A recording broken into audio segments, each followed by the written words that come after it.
Good evening, ladies and gentlemen. My name is Elke Kaschelmoni. As director of the Goethe-Institute, the German Cultural Center in Brussels, I'm delighted to welcome you tonight to our second online artist talk in the framework of the Projekt Unzivilgesellschaft, Uncivil Society. On the occasion of the 10th anniversary of the self-uncovering of the terrorist group National Socialist Underground, NSU, and a seemingly never-ending series of right-wing violence and racist terror in Germany and other European countries, Unzivilgesellschaft will be exploring artistic and discursive approaches as a contribution to addressing and dealing with this problematic. With us tonight are Henrike Naumann and Christina Varvia from the London-based research group Forensic Architecture, two artists who have made significant contributions to coming to terms with the NSU through visual art. Henrike Naumann was born in Zwickau, the town where the NSU went underground. And she was also accidentally in Zwickau on the 4th of November 2011, the very day on which the existence of the NSU became known to a broader public, and the day on which Beate Zschäpe set fire to the group's accommodation. Since then, Henrike Naumann has mainly dedicated her art to exploring issues of right-wing youth cultures. The research group Forensic Architecture has been making a name for itself since 2011 with its spectacular investigations into cases of human rights violations, asking questions that others, including state officials, hesitate to address. One case in point is the NSU murder of Halit Yozgat, which until today continues to be shrouded in ambiguities. Indeed, Forensic Architecture were able to shed some light on some of these ambiguities with their work, 77 square meters, 9 minutes 26, the murder of Halit Yozgat, which was shown at the Documenta 14. Christina Varvia is part of Forensic Architecture and coordinated the research around the Halit Yozgat murder. The entire series, Unzivilgesellschaft, will be moderated by journalist Matthias Dell. Dell is a film, media, and theater critic, and he's working as a freelancer for media channels such as Deutschlandradio, Zeit Online, Cargo, EPD Film, Spiegel.de, and Frankfurter Allgemeine Sonntagszeitung. And beyond tonight, circle your calendars for May 27th, when our series will continue with a discussion between the two filmmakers, Hala Reinhardt and Benz Fliekauf. I do hope you will join us again in May, and for tonight, I wish you an insightful discussion and exchange. Vielen Dank. Thank you very much.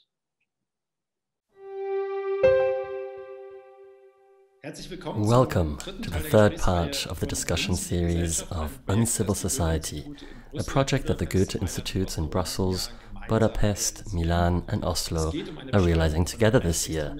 The aim is to describe right-wing extremism, right-wing terrorism in our contemporary world. A historical reference point is the attack in Oslo and on the island of Utøya, which marks its 10th anniversary on the day this video will be posted online. 77 people died back then, 69 of them in a tent camp, traditionally organized on the island by the use of Norway's Social Democratic Party. 2011 is also the year of the self-disclosure of the right-wing terror cell of Zwickau, the NSU in Germany, which is responsible for bomb attacks and a series of murders of 10 people. The two anniversaries point out that right-wing extremism, the destructive, deadly hatred from the right, is not a national phenomenon. Hence, the attempt of our series of talks to have a conversation across national borders. It is about asking what art can contribute to an understanding of right-wing dynamics, right-wing violence in societies. In the first part, we talked about theater, in the second part about films, and now we're talking about two works that belong to the visual arts, two installations, and of course, about the artists behind them, Henrike Naumann and Christina Varvia, whom I'd like to wholeheartedly welcome. Our discussion consists of three parts, one each with Henrike Naumann and Christina Varvia, in which you will also see excerpts from the aforementioned works, and finally there will be a third joint part. I would like to first welcome Henrike Naumann, who today works as a visual artist, but who presented Triangular Stories in 2012 as the final project of the studies at the Film Academy in Potsdam-Babelsberg. Henrike Naumann heute bildende Kunst macht. Das hat damit zu tun, dass es eine biografische Verbindung gibt. A course of study that focused on production design, but which led to art, not least because of the crimes of the NSU. This has to do, I can say that here, with the fact that there is a biographical connection. You yourself were born in Zwickau and were also there on the day Beate Zschäpe tried to set fire to the house in the Frühlingsstreet. Would you like to say a few words about this? What kind of feeling you had back then? Privat unterwegs und plötzlich war da in den Nachrichten die Rede von einem explodierten Haus und es wurden 2 Handwerker interviewt, die kurz Pause gemacht hatten und sich das auch nicht erklären konnten. Und it was a feeling that only slowly came about. On November 4th, 2017, I was in Zwickau for personal reasons. I was there to visit my grandmother, so for private reasons, so to speak.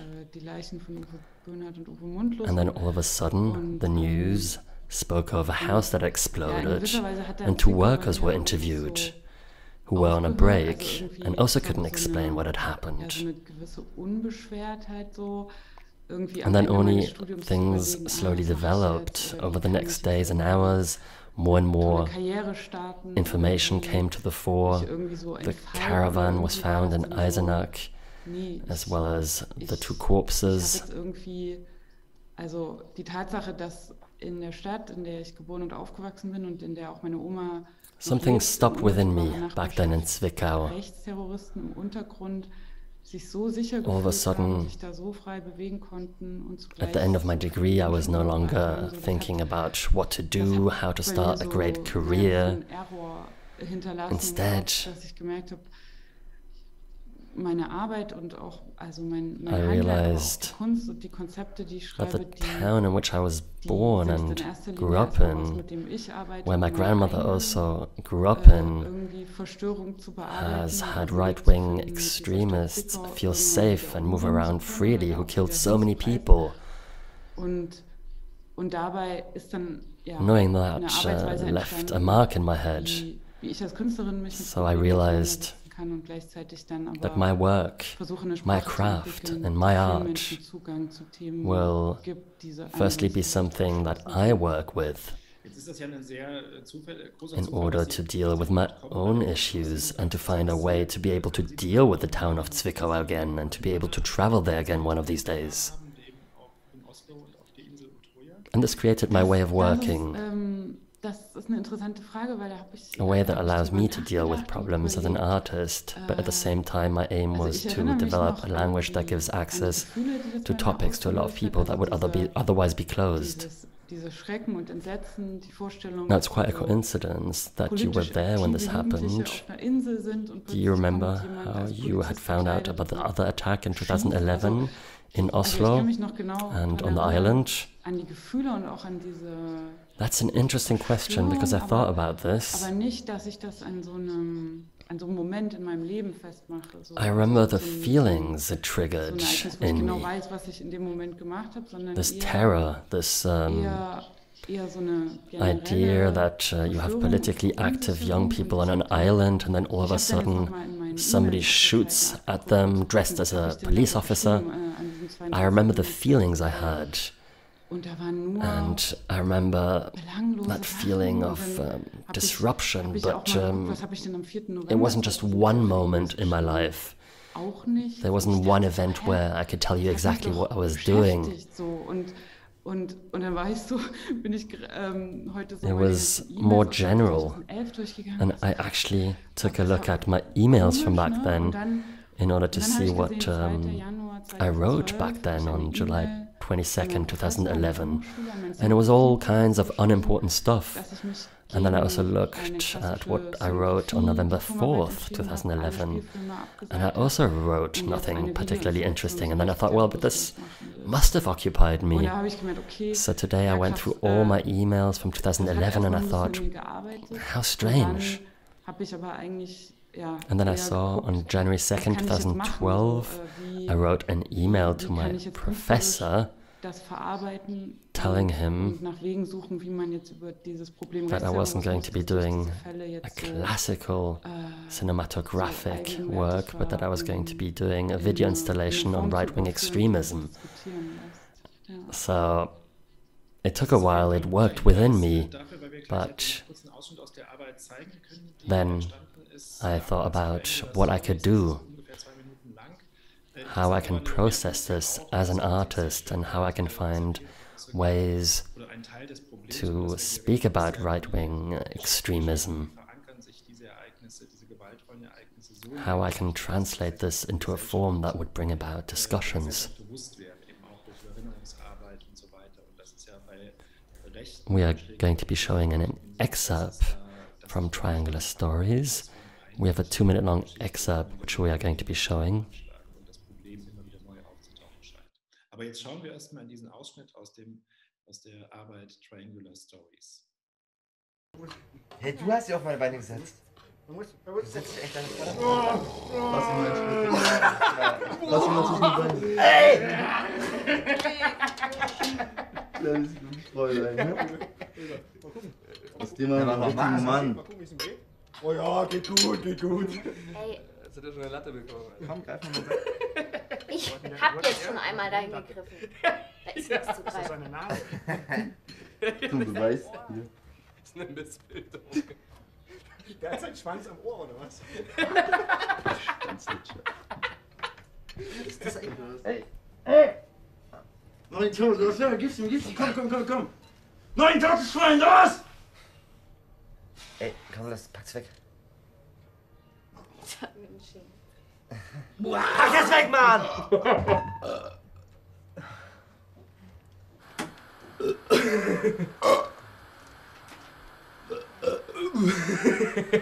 Ja, okay, geht. Vorsichtig, Alkohol. Guck mal, Christina. Ich gehe auf Form, am nächsten Tag ich auf jeden Fall noch kotzen. So geschehen an einem Freitag im Juli 1989.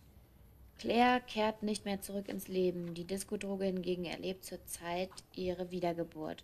Ecstasy, die gefährliche Yuppie-Droge der späten 80er Jahre, taucht wieder auf im weltweiten Drogenhandel. Von ihren Konsumenten gerne als schlichtes Aufputschmittel verharmlost, treibt das MDMA, Kürzel für die Giftformel Methylendioxymethamphetamin, erneut Horden von Kids in die Sucht und nicht selten ins Grab.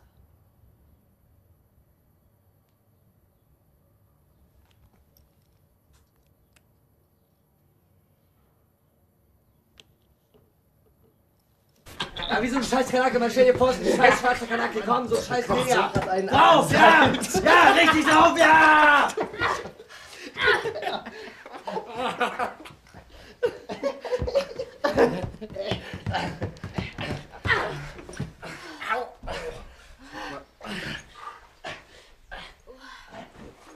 Ich kann nicht mehr.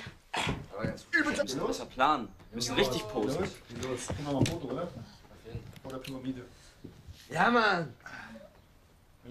Ja! Spinnst du? Ist das überhaupt ernst? Ja. Ja? Mikey noch eins? Ja? Ja. Mikey! Was auffällt bei der Arbeit ist, dass Sie, Henrike Naumann, Henrike Naumann, in your work, I would say you have a rather loose relationship with what feature films are very concerned about in reconstructions, and that's resemblance. Those three people we see could be the Zwickau trio, but at the same time also not.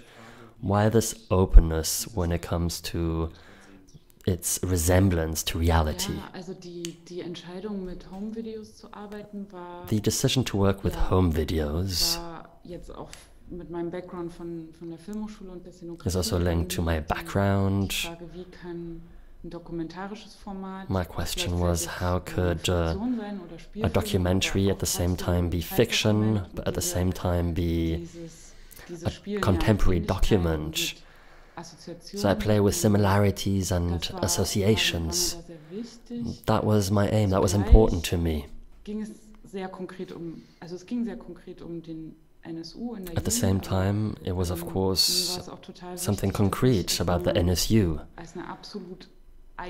But I also didn't want to tell this as a biography. I wanted to fill the film with things that many know from their teenager years. Mickey Mouse, Alf, and everything that aesthetically marked teenagers growing up in the 90s. At the same time, I wanted to build elements that allow you to recognize terrorism in order to have a certain dynamic, so that you can't say this is us and these are the terrorists. Instead, this is a society in which we are all in which this happens. The NSU wasn't dropped by aliens in Zwickau. No, it is something that came about in society. And as part of the society, we have to deal with this. That's how I worked with the film as well as in the installation. The aim is to allow you to recognize things you know well, daily objects. At the same time, this installation increasingly becomes aware as a film set, and this authenticity is disrupted regularly. So it is somewhat visible that I play with history, but at the same time I produce images of a historical document, thereby try to anchor this into the memories of the people who saw this. So it is a bit of a complex process, but it's also about it's always about your own memories. You could also interpret it as a statement which says that right-wing perpetrators live right within our societies, because you do not do what is done in a lot of German feature films, that right-wing figures can be recognized because of stereotypes such as a bald head or a specific bomber jacket. In your work, the hair is a lot less obvious. What does it mean if you say this is a home video like any could be, and that this terror isn't necessarily recognizable straight away? The fact that I grew up next to Zwickau in a village, I could have of course also grown up elsewhere in Germany and made similar experiences, but the experience I made was an extreme right-wing radicalization in the 90s.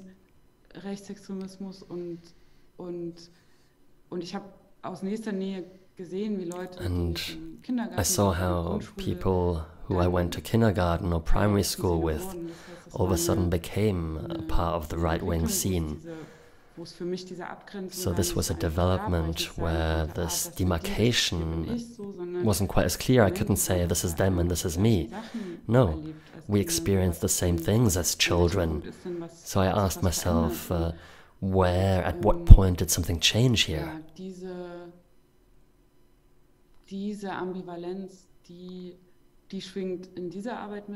This ambivalence can be found in my work, but I try to do this in all of my work. I do not want to offer simple replies to these questions. Instead, I want to create a space where the complexity and contradictions of society have to be endured.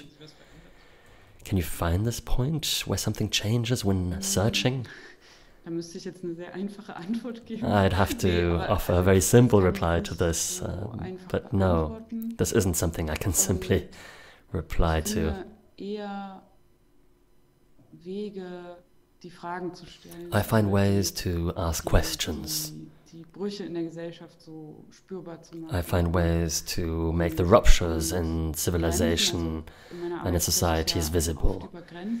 In my work, I also often refer to borders, the border between the East and the West, but in actual fact, borders can be found everywhere in society linked to class, education, income, opportunities. Und aber auch natürlich mit rassistischen Strukturen. But they are of course also linked to racist structures that are anchored in our societies, that are passed on by families.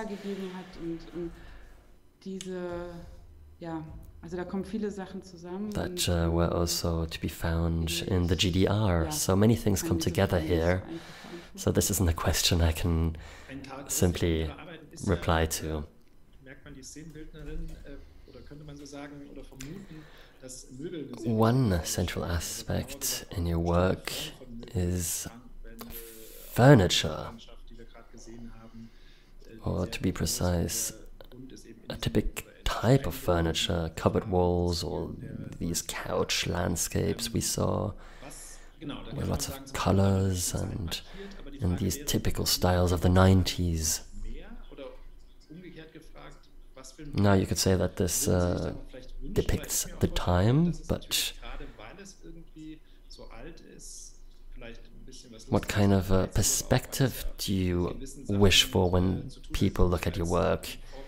Because all of this is old, it has a humoristic aspect, but at the same time, one could say that this isn't the form of distinguished taste and could also therefore be considered as something negative. It's interesting that you speak of taste, because in my work, taste is a central aspect.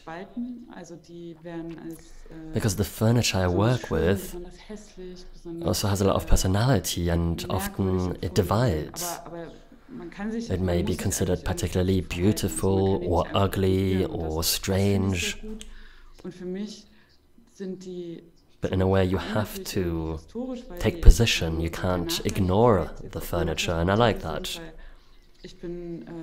So on the one hand, the furniture is historic, because it is the furniture after the reunification. I was born in Zwickau in the former DDR, and then I was 5 when the wall fell, so I didn't quite understand the political transformation, but I did notice that this furniture all of a sudden came to ours. That these postmodern furniture copies from the West came into Eastern living rooms, and I wasn't prepared for this aesthetically, and I found this very fascinating and not so exciting. And this is one of the memories, one of the strong memories I have of German reunification, the furniture, and that is why I use this furniture to create a memory which I do not necessarily have, but is rather a childlike aesthetical memory. And then I use this furniture to speak about societal upheaval. Now this might sound like a stretch, but it somehow works, because one wants to take position vis-à-vis this furniture, and you also don't have the problem that you might not have an opinion about art. Everyone has an opinion about furniture, and nobody is shy when it comes to expressing one's opinion about furniture. So on the one hand, they are historic, but at the same time it's also very contemporary, because this furniture still exists. I didn't get the furniture from some museum or archive. I got it directly from the people where they were still standing in the living rooms. And that's what I found exciting. That they become kind of historical documents in a way, but ones which aren't required by society or cannot be found in museums. So what I try to see is what untold stories I can tell with this furniture. That was one of my aims, as well as asking how radicalization and terrorism, well, what happens if there's a cupboard or a sofa, then it's less tangible. Then you start interpreting, and you start wondering, why is this furniture there, and why am I supposed to interpret something out of this? And then they're no longer just pieces of furniture, they're kind of like lightning rods for all these topics I charge them with. Thank you very much. In that case, let's move on from Rome equipment to spatial analysis, so to speak, I'd like to welcome Christina Varvia, who is a research fellow at the Forensic Architecture Research Agency in London, an agency that investigates cases of violence and human rights violations using the very tools that the study of architecture teaches. We are interested in the work that reconstructs the murder of Halit Yozgat on April 6, 2006 in Kassel. The work dates from 2017 and was shown at Documenta back then. Before we show your work, my question to you, Christina Varvia, do you remember unfortunately, what you were doing I when you don't quite found remember out about the attacks in I don't Norway remember in the 2011? moment where I learned about this news. I think I was in Greece at the time, where we had our own neo-Nazis here and our own kind of right-wing extremists. But it was still, at the time, Golden Dawn, which was the party that really had this stronghold of right-wing extremism, was still at the fringes. And it wasn't until 2012 that it actually gained more prominence within the Greek parliament, etc.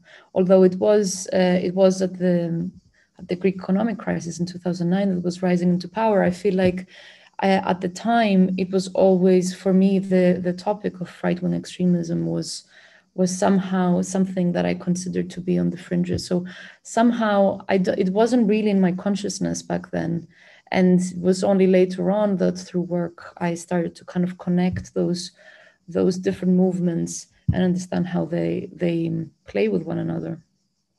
That's also the result of the fact that the stories of right-wing violence aren't necessarily anchored in our societies. It's almost a challenge to create this connection. I remember this being the case for me too. It took me a while to actually understand what had happened in this attack, because you don't have the images in your head quite like for other events. But we'd now like to show an excerpt from your work, 77 square meters, 9 minutes 26. This was when Andreas Temme was in an internet cafe where 2006 the 9th murder of the NSU took place. Halit Yozgat was murdered, and Andreas Temme is one of the absurd elements in this whole story, because he's a member of the Office for the Protection of the Constitution, and he was in this internet cafe when the murder happened. It later turns out that in his youth he copied Hitler's Mein Kampf and was also known as Young Adolf in his village because of that. And the police afterwards did a walkthrough with Andreas Temme, where he explained that he'd heard and seen nothing. This video was then leaked and then found its way into the reconstruction work by Forensics Architecture. And we're now going to take a look at an excerpt from the end. We then investigated whether Andreas Temme could have seen the body of Halit as he exited the internet cafe. Andreas Temme claimed that he did not see the body as he left a coin on the front desk. Aided by motion detection software and analog measures, we recreated Temme's police reenactment digitally to establish his moving cone of vision.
We repeated this test in the physical model with a camera attached to the head of an actor.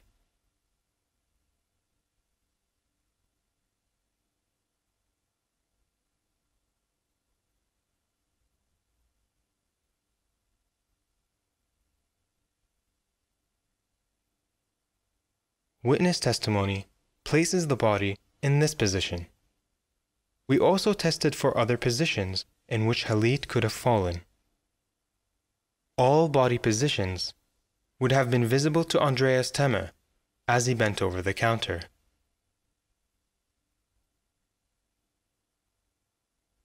Out of the three scenarios, we have determined that scenario 1, in which the murder took place after Andreas Themme left the internet cafe, is not possible. The evidence does not exclude scenario 2, in which Andreas Themme was at the front part of the shop when the murder took place. Scenario 3, in which the murder took place while Andreas Themme was still sitting at PC2, is also possible.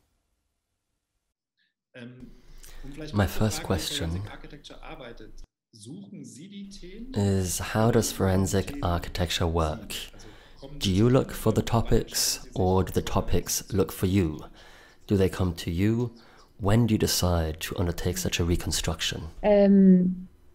I think sometimes it's both, but mostly we work by invitation from different communities that have been affected by violence, by state violence usually, but somehow in this case, right-wing violence also fits into our mandate because there was a certain concealment of the role of the state within the events, especially in the case of Khalid Yozgat, and this is also why we took up this case. We usually decide to work on a case when obviously there's a certain political urgency that is that kind of pushes us towards taking up the case, but also when there is a certain way that we can develop new methodologies and new evidentiary techniques that we then kind of elaborate and are able to disseminate to the public for others to take up and use in similar circumstances.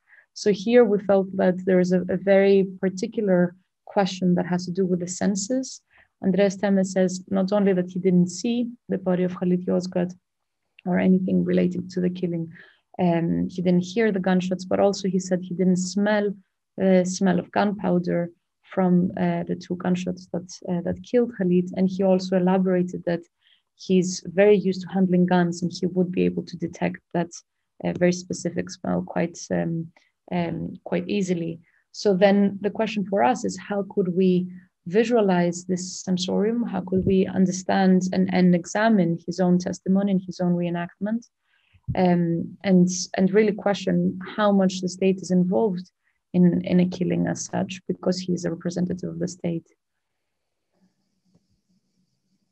Wenn Sie jetzt, was eine sehr eindrucksvolle Szene ist, sagen, dass Sie ganz viele Sachen versuchen. Now, you try to reconstruct a number of things that happened there, including the scene where you reconstruct how the smell of the gunpowder must have been perceived, that something smelled differently.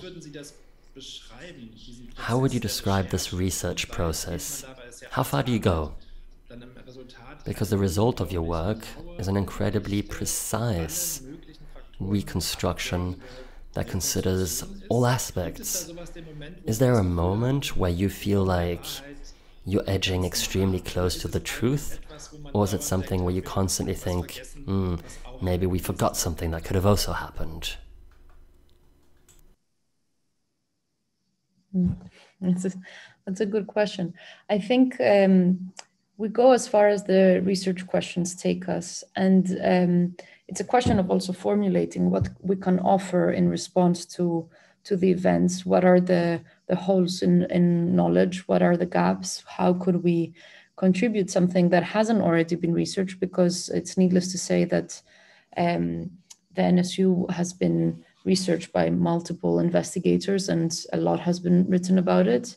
And we were also kind of coming in quite late in the process.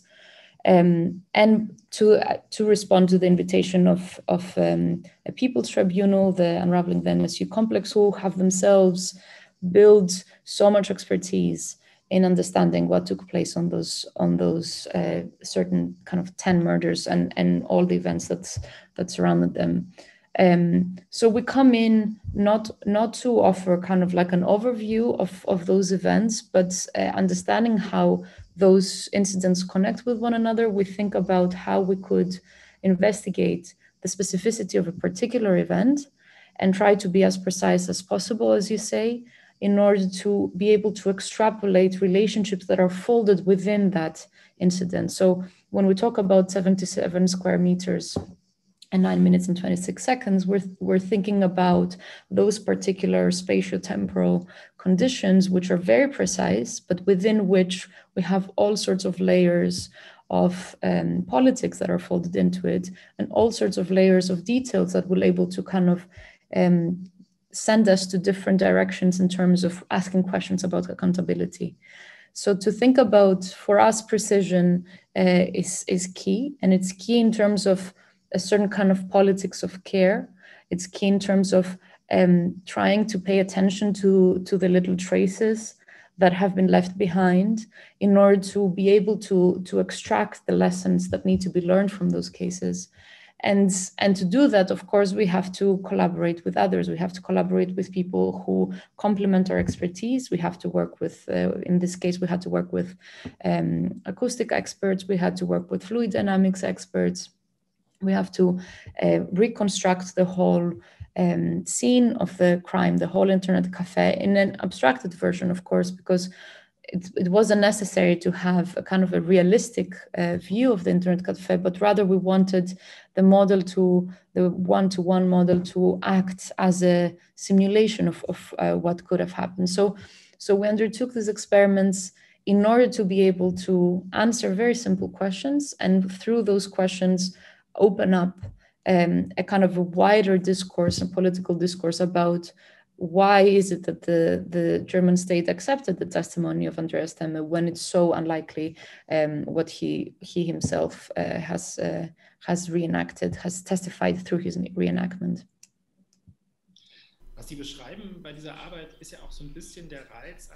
In your work, you also describe almost like a childlike detective game. Of course, you do this extremely precisely, and you could at the same time say it's a humorless detective film in which investigations are undertaken that consider every single aspect.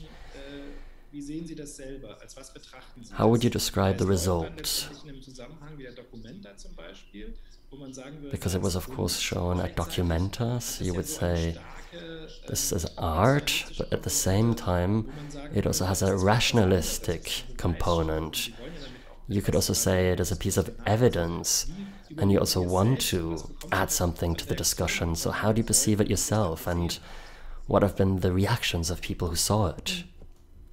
Yes, I mean, it's an interesting question. We think about this type of work as aesthetic work, in terms of questioning, specifically in this case, for example, questioning how the senses, aesthetics coming from an understanding of what the senses could perceive, how the senses could be questioned, could be put into question, right? So we think about vision, sound, smell as aesthetic registers within which a certain kind of understanding of events could take place. So to think about it as art or not art, I think is a bit of maybe not such a useful distinction for us, but somehow it has been a useful distinction for those who oppose to us. So just to give you a few kind of anecdotes, when we first presented the work in Documenta, which was really an important forum for us because Documenta was in Kassel, just a few blocks away from the site of the murder. Some of the reviews that came back said that the kind of the most interesting piece of artwork is not artwork at all, but it's actually evidence, referring to our investigation. And at the same time, when we were presenting our investigation in the Hessen parliamentary inquiry, there was a kind of counter report that was produced to kind of undermine our report, because it was being presented against Andreas Themme, who had to respond to this investigation. And actually it was the Christian Democrat Party, CDU, that presented this counter report and tried to not to kind of block our investigation of being to be shown in this parliamentary inquiry. And they said, this is a bunch of artists, why should we listen to them, right?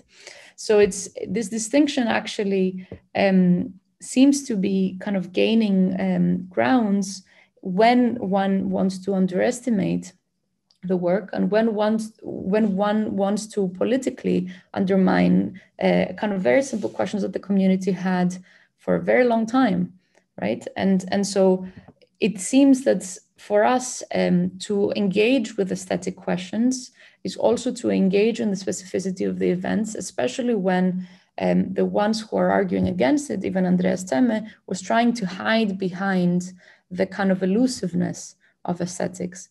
And we kind of respond to that by trying to be very, very precise and to say that, you know, what one sees or one hears is not something that is only subjective, but actually it's measurable.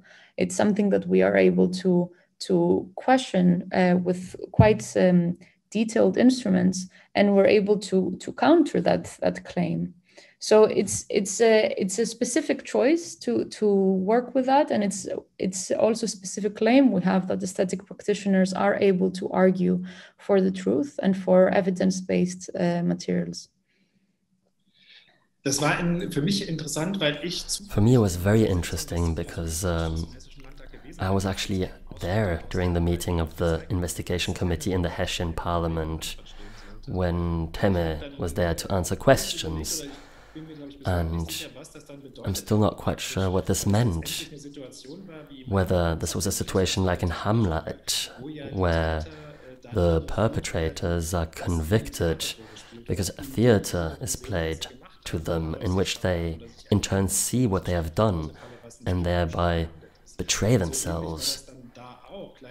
And it was similar here too. At the same time, I was wondering whether this couldn't also be a sign that this whole committee is theatre and not a tool for investigations like courts and police can be. And of course this committee has a lot fewer opportunities. It can create publicity by having parties play such moments into it so that journalists can write about this and create or raise awareness.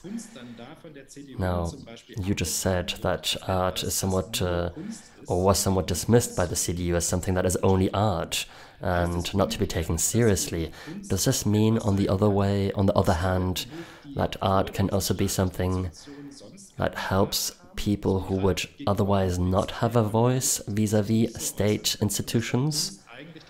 And that art would therefore be a space where these voiceless people could find a way to also express issues?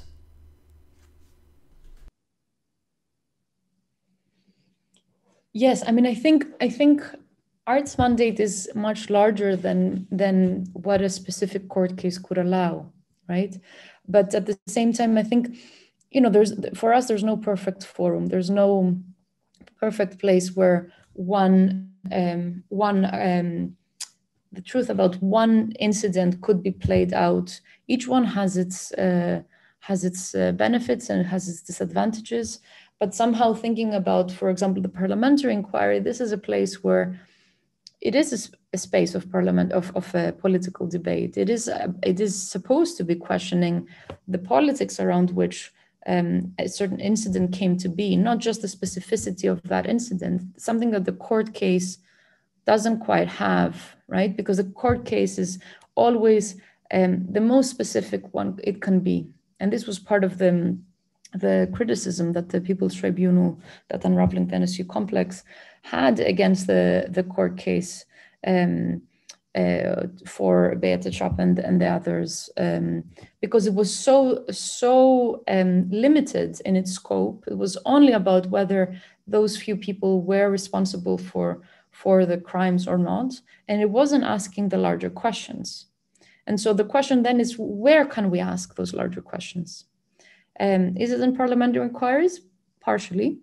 Is it in art spaces? We think that for sure, this art spaces have this ability to open up questions and to think about them in multiple registers, and to also invite people who would not necessarily have access to other spaces, who don't spend their time going to the court or going to parliamentary inquiries. It's quite a big ask to ask from people to attend those spaces. But within art, one is able to reflect.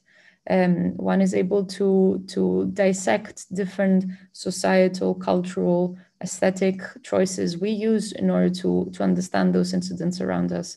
So it feels that for us, also art spaces and cultural spaces are able to kind of open up and also engage a much wider public in questioning how we came to be in this space, how we came to be in this world that allows such incidents to happen. And I think it's also what Henrike was also mentioning.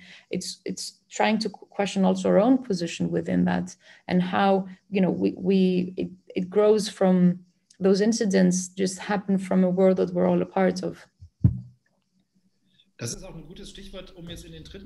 And that's a great key word for the third part of our discussion. Henrike Naumann, your work is shown in a gallery. What effect does this have on the spectators? If you'd remained in the movies, you might have reached a bigger public. Now your work is exhibited in a gallery where people usually take a look at the work by themselves. What is the consequence for the perception of your work and what you want to convey, perhaps? It's interesting that you say that people look at the work by themselves in the gallery, because in today's world with time slots, this is indeed true. The experience of art has somewhat changed, but before, exhibitions were an area where many people could experience art together and also have an exchange about it, unlike movie theaters where it's quiet and people are by themselves. Instead, this way people can directly talk about artworks. And what has just been said was very interesting with regards to realism, because this is something that occupies me too.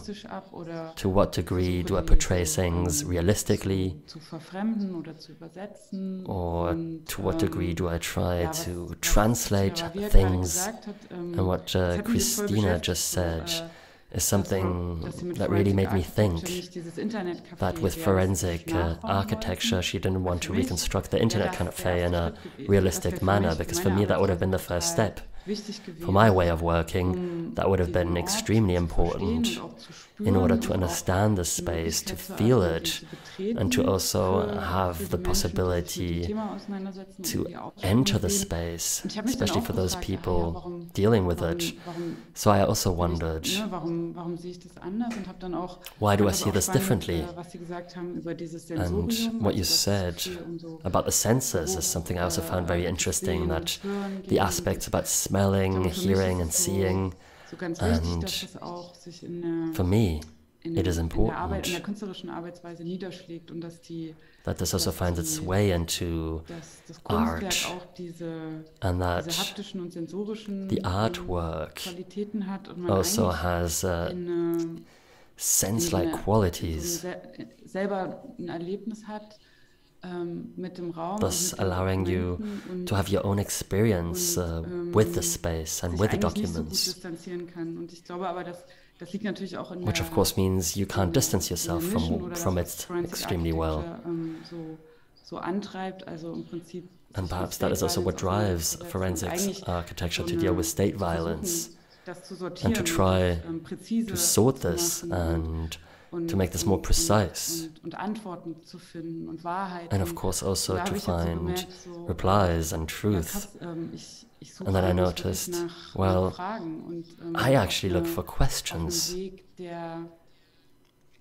Wo man dann auch mit sehr unterschiedlichen eigenen Antworten so rausgehen kann. And in a way that can lead to very different replies, but what you do share is the experience of the space and what the space did with you. And that would perhaps be my next question, because that's the most striking thing about your two works. Of course, you have differences as you just described, but both of you deal with spaces.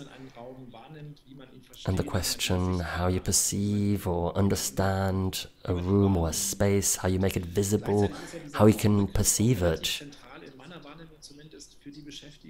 And this concept of space is also a central concept in dealing with right-wing extremism, because often in language one asks how much space is given or where the right is to be located within our societies. At the fringes, as is often said, or right in the middle. There was recently an attempt by an architecture magazine in Germany to talk about right-wing spaces. So my question to both of you would be, perhaps we'll start with you, Christina, Varvia. How do you understand this concept of right-wing spaces, also in the context of your work? That's really interesting. I guess I'm not sure whether there's something that makes a space right-wing definitively, but I guess what is really interesting in investigating it is the conditions within which one is able to kind of concentrate a certain type of kind of violence that somehow tries to exclude, that tries to promote one kind of people over others. And so I'm thinking about the obviously the murder sites, but also thinking about how, for example, soup kitchens, we spoke earlier about Golden Dawn, how soup kitchens were constructed in Greece by Golden Dawn, where one had to present their passport to access food, right? So it's not necessarily a site of violence as explicit as murder, but sometimes it's an act of quote unquote care that gets distorted, and that is formulated within a way that excludes a certain type of people and promotes a certain nationalistic agenda. So I'm thinking about ways that spaces that could be used for our own kind of public spaces somehow get hijacked, or even protest spaces are somehow hijacked in order to promote a certain way that people are not welcome. That's kind of on the top of my head how I would consider them. And also, you know, thinking back to what Henrike was saying about borders, border zones, whether you want to consider that the actual borderline of a certain country of the EU, for example, one could consider the whole of Greece as the border of the EU, but also you could think about borders that extend well beyond that borderline in the refugee camps, also within Germany, within Norway, in places where there is kind of a structured exclusion. That is also a way of kind of sealing off a certain part of community from others. And so I'm thinking about how we could think about those border zones not only as constructs that somehow create tensions for those acts of violence to rise. Henrike Naumann, how do you feel about right-wing spaces in the context of your work? For me, all spaces are right spaces. All spaces have the potential. All spaces are within a negotiating process, which I want to lead in order to ensure that the spaces do not become right spaces or to free them for it. So I can't simply say these are spaces or this is where it stops, and that's why it's important for me to work with normal objects, because it allows me to say these are all right spaces, we all grew up in right spaces, and if we do a good job, we'll spend our lives trying to dissolve them. And these spaces are also within us.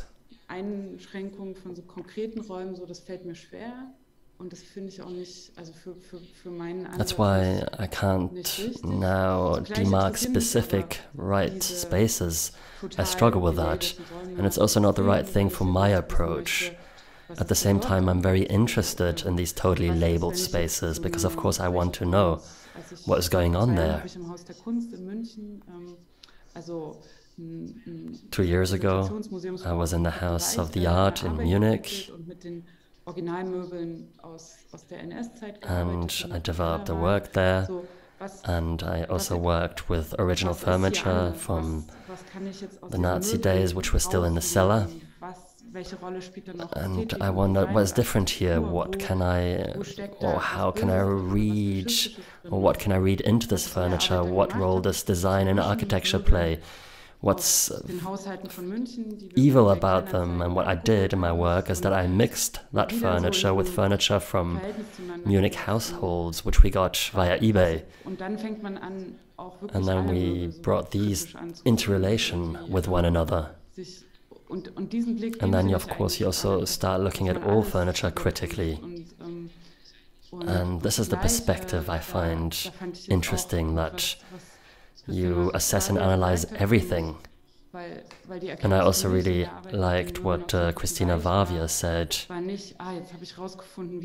because in working with furniture from Nazi days, I didn't all of a sudden understand how fascism hides in design and then comes out. I found it interesting to think about whom this furniture was made for and whom not, for whom these spaces were created and for whom not, and who was segregated here systematically. And this is something you can only depict when looking around the corner.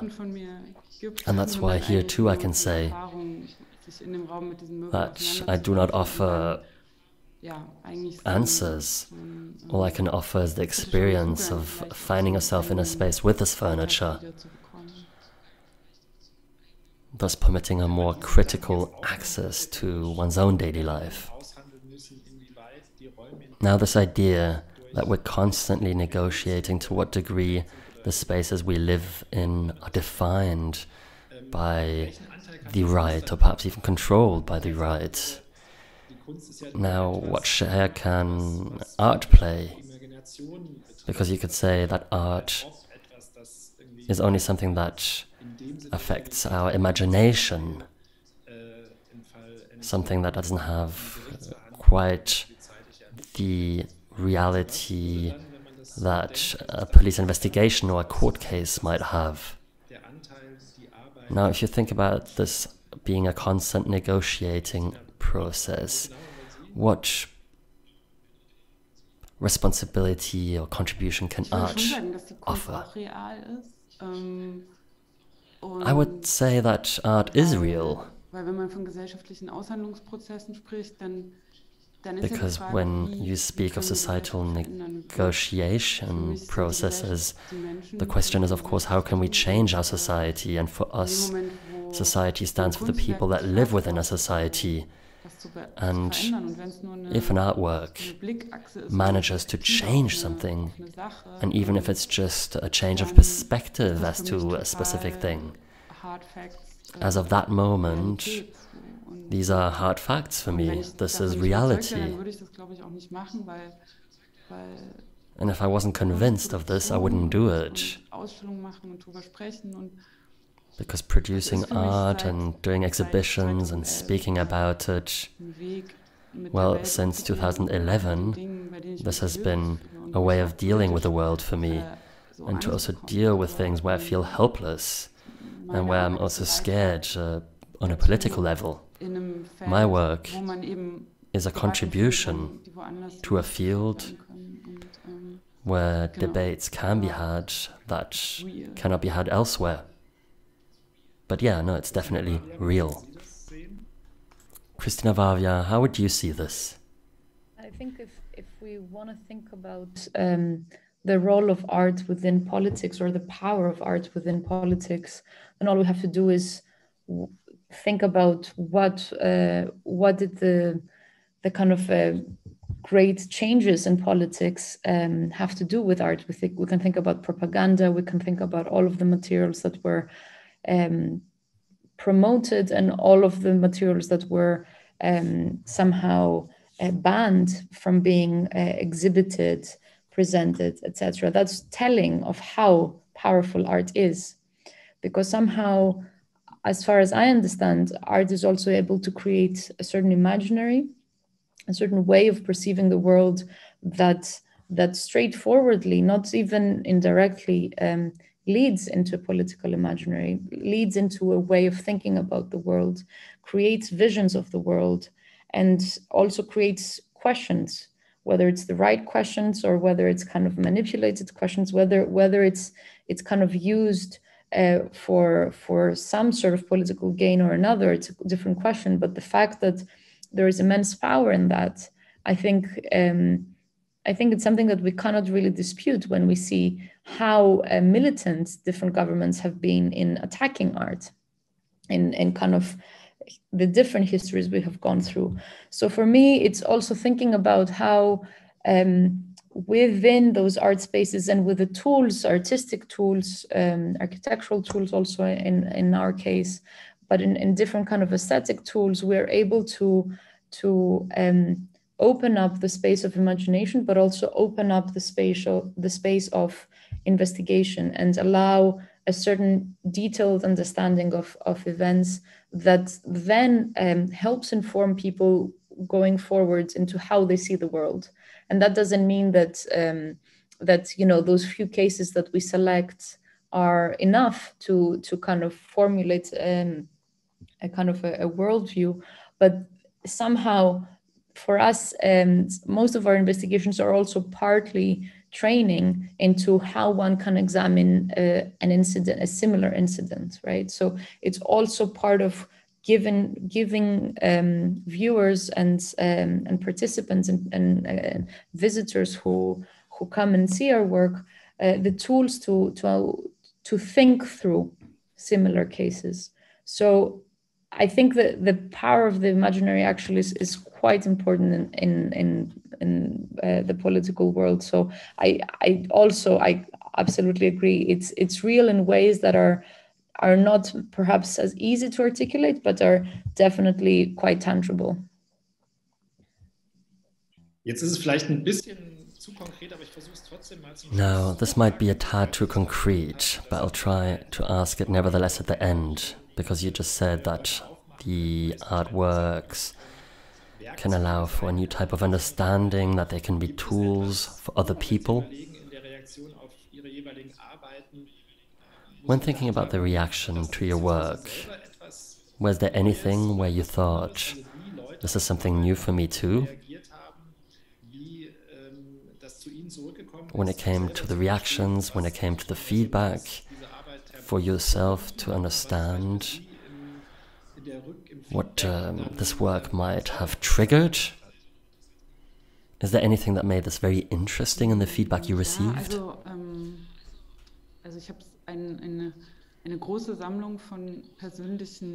I have quite the collection of personal feedback discussions, some of which were very emotional, others were marked by anger.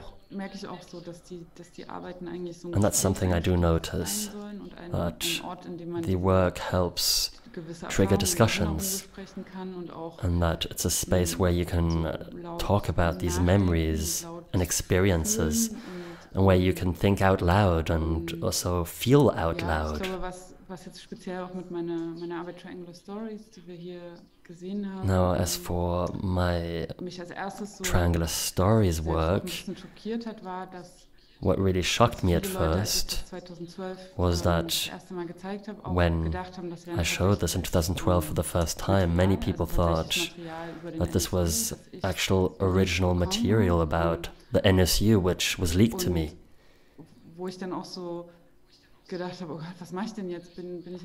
And at that point I thought, what should I do now? Am I all of a sudden producing alternative facts? This was a term that wasn't quite as prominent back then, but I did feel a certain degree of responsibility for information, as well as for the creation of facts. This is something that really surprised me, because I felt like my work had become very artistic and had been cut like a movie and not like a home video. So I felt like this is safe, and then I was quite surprised that this transcended nevertheless, and that now I do not know how many people watched this who might have thought that they'd seen original material. That's something that really occupied me. That's something I did not expect.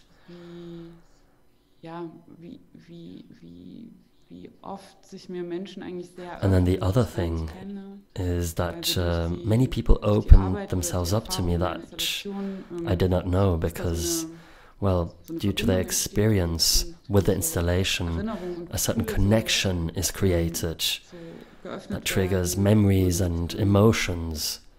And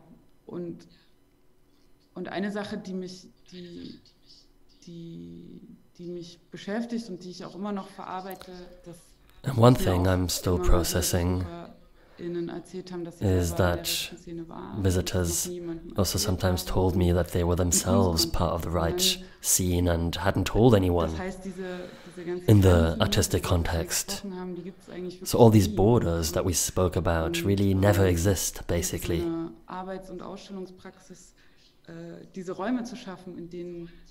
And creating these spaces with these installations where discussions and encounters happen that couldn't happen elsewhere, that is what makes sense for me. Christina, Varvia, gibt es von Ihnen noch, weil da könnte man ja denken, dass eine der Forensic Architecture Christina, Varvia. Now you could think that one of the works of forensics architecture actually contributed to results of investigations or prosecutions. What would you say as regards the reactions to your work? Yes, I mean, it's a strange question, because every new investigation, obviously, for us as well, is a new way of working. So many of them kind of teach us different ways of thinking about and working. And also many of our partners, our partner organizations, teach us about how to do investigations in different ways. But perhaps one moment when I realized that there's something quite strange about the reaction we were getting was, again, thinking about work we're doing on EU migration and basically at the borders of the EU, seeing the reaction that people had to our investigations on incidents of pushbacks, of migrants crossing into Europe, of shipwrecks, of incidents like that, or even driftbacks where boats were pushed back to the Turkish border, for example. What was really surprising then was that we were working against the mainstream political opinion.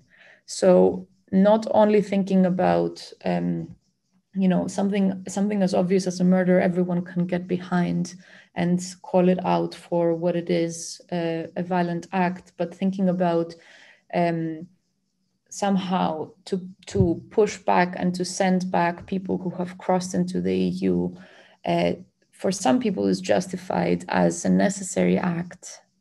And so to see our work being published on clearly violent incidents, and to hear back that not only that we are acting as fake news, not only that that our evidence is unreliable, kind of things that we're very much used to, but also to see that position from kind of mainstream news media, from people who might also be close to me, or close to us, and to question like, why now? Why is it a good time now to talk about this? Why should we think about the rights of those people when you know, Europe is going through different types of crisis, was a bit of a shock. And I think it also goes to what Henrike Naumann was saying in terms of how close those things are, how close right-wing extremism is, but not even extremism, right-wing tendencies, right-wing somehow strains of feeling is, and how easy it is that those instincts are manipulated in order to promote a certain type of politics.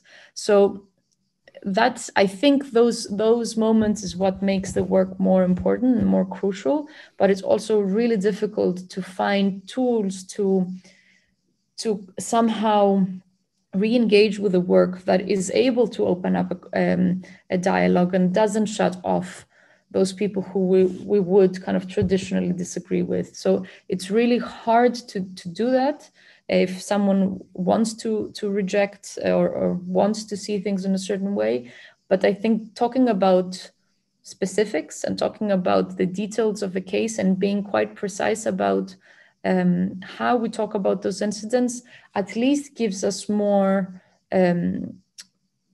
possibilities in engaging in things that don't just go in terms of like abstract ideology, but somehow bring it down to the effect that those violent acts have on people who are suffering those consequences, and on what kind of justification, you know, what sort of means justify the end, right? So to make the conversation much more precise, I think this is where politics lies, not just in articulating visions of kind of ideal societies, but to think in the difficult moments, how do we deal with that? How do we actually position ourselves in moments where it's not that straightforward? Anyway, this is a little bit how I think I have been kind of shaken out of my position at a certain moment. Thank you very much, and that's a really nice final thought, allowing us to finish our discussion that art and artworks contribute towards something being described better and being able to be understood better than politics does. Thank you very much indeed for this discussion, Christina, Varvia and Henrike Naumann. Goodbye and thank you.